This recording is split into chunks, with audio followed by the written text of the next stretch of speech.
என்னன்னா நான் என்ன நினைச்சேன்னா தண்டிச்சிருவாங்கன்னு நினைச்சேன். எங்க தோழர்கள் அதிர்ச்சி அடைஞ்சிருப்பாங்க அப்படின்னா. கலைஞருக்கு மேல தூசி பட விட மாட்டேன் சார். யார் நீயா? அது என்ன கொஞ்சம் கூட வெக்கப்படாம பேசிட்ட. பின்னாடி அரசியல்ல சில முட்டாள்தனமான முடிவுகள் எடுத்திருக்கேன். அதே தெரியாம நீ எல்லாம் எதுக்குடா வாழ்ற? நான் பார்லிமெண்ட்டுக்கு போட்டி போட்டிருந்தா நான் வெற்றி பெற்றிருப்பேன் 2004.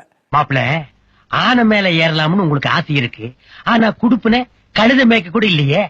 நான் 2004 இருந்து அந்த 5 வருஷம் போய் 17 தடவை போய் கெஞ்சினே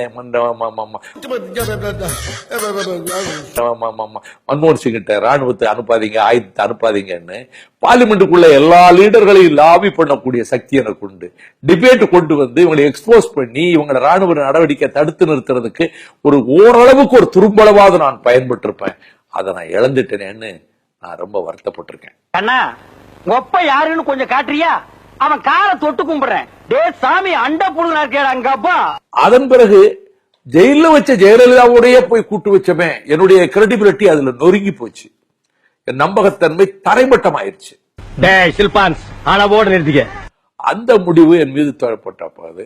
எல்லா இடங்கள்லயும் 40 கோடி வாங்கிட்டோம், 40 கோடி வாங்கிட்டோம். போராடமெல்லாம் சொல்லும்போது நான் இதுவரைக்கும் இருக்கிறது நாணயமா இருக்கிறோம்னு ஒண்ணுதான், அதுவும் பாழாயிடுச்சேன்னு சொல்லி. அந்த கடைசியா சொன்னிய 2, அது என்னது?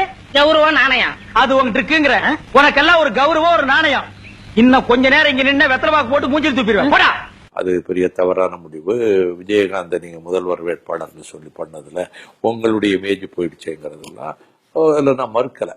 எப்படி சார் நீங்க வாங்க வாங்க, ஏன் பயப்படுறீங்க? வாங்க, நான் அடிக்கல மாட்டேன், வாங்க.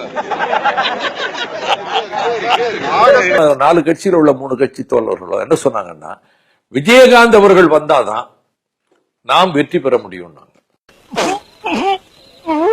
இந்த கூட்டணியை வெற்றி பெற வைக்கணும்னா அவர் வந்தாதான் பலமா இருக்க முடியுங்கிறதுல நான் ஒத்துக்கிட்டேன். சரி, நான் செவனே தானா போய்க்கிருந்தேன். யாரு வம்பு தும்புக்காச்சும் போனா கௌரவம் கௌரவம்னு என் கௌரவத்தையே ஆரம்பிச்சிட்டீங்களா? அது நான் கடுமையான விமர்சனங்கள் என் மேல நிறைய மீம்ஸ் எல்லாம் போட்டாங்க.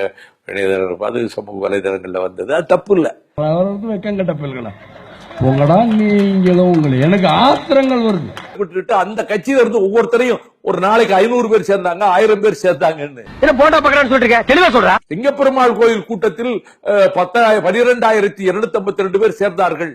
அது 4,057 பேர் அதிமுக, பிறகு தேமுதிக, பிறகு பாமக, பிறகு விடுதலை சிறுத்தைகள், மறுமலர்ச்சி திமுக, சிபிஐ, சிபிஎம்.